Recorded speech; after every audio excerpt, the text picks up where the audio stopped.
Today we're going to be talking about a game that honestly I think is very mid. That's right, we're going to be talking about Security Breach.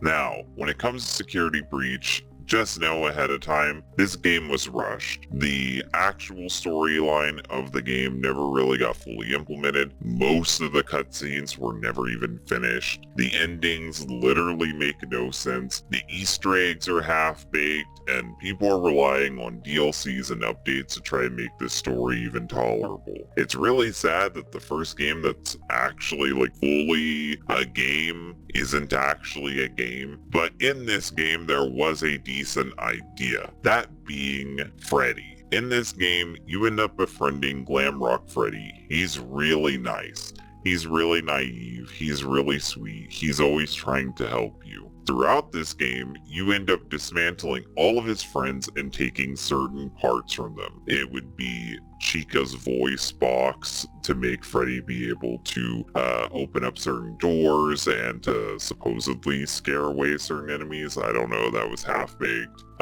For Roxy, it was her eyes, so you could literally see so many different things throughout the Pizzaplex that was hidden. And for Monty, it was originally going to be his legs, and that would help you hop. And even though in-game they still mention Monty hopping, and he breaks his legs, and the files directly call his legs Freddy's legs, it doesn't matter, Freddy gets his claws. But in this game, it basically encourages you to destroy these sentient robots so you can mutilate them, steal their parts, and turn Freddy into a Franken-Freddy or a Dreadbear. And in this game, you don't get any negative repercussions for doing this, but there was going to be one. There was actually going to be something in the game that would punish you for doing this. There was going to be a scene where Freddy gets attacked by the remains of all of his friends, and they tear him apart, turning him into Shattered Freddy. And then Shattered Freddy would hunt for you.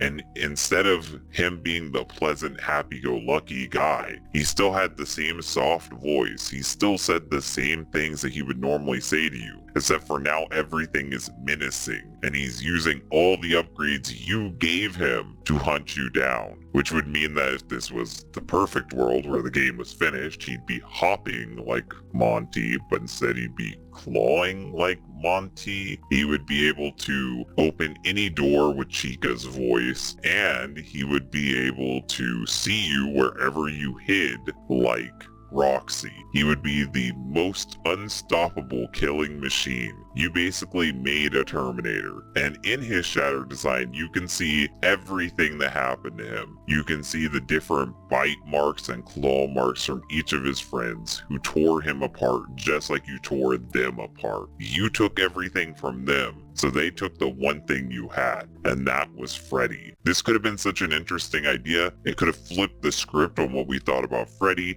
what we thought about the game, what we thought about Gregory, but instead, it didn't happen. And honestly, I'm going to regret that it didn't happen. And even if it gets in Ruins, which is the DLC that's coming out, I'm still going to be disappointed that it wasn't there to begin with. What do you think, though, about this, Luminous? I think it's really a big letdown that we didn't get it in the original game, because it definitely seems like at the beginning there would be some kind of repercussion for tearing apart all of his friends. But then in the end, nothing really happens. And I think it would have made the game a lot scarier, honestly, and probably a lot more, I guess, memorable. Like, I kind of feel like this game's going to fall out of people's memories within the next 5 to 10 years, whereas the other games had a lot more staying power. And I think it's because it doesn't really have anything like that. It's just a really simple, kind of boring game. And I think if it had that heel turn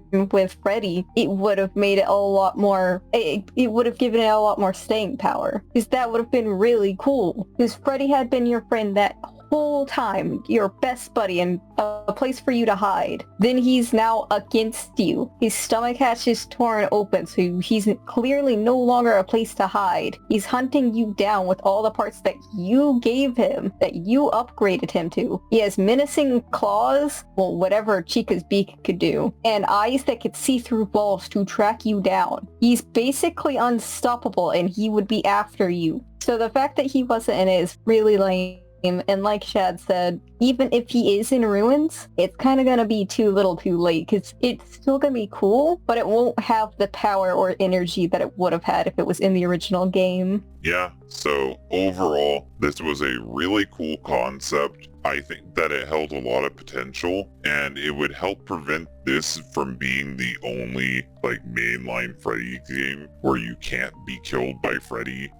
Every Freddy's game has at least one version of Freddy in it that's an antagonist, but I guess this game is just going to disregard that. I guess it's okay to be different sometimes, but I feel like the biggest problem with this game is that it's not creepy enough, it's not terrifying enough, and this definitely would have fixed that problem. Tell me down in the comment section below if you would want to see Shattered Freddy, and if you would still want to see him in the new Ruins DLC. If you like this FNAF video, please hit that like button. If you know other people that like FNAF, share this video to them. It will help everyone out. It'll help this channel grow. It'll help get some new exposure to us. And if you guys want to see more stuff like this, you should hit that subscribe button, hit the bell, do everything that YouTubers tell you to do, because it actually does help out and it helps us make more content like this.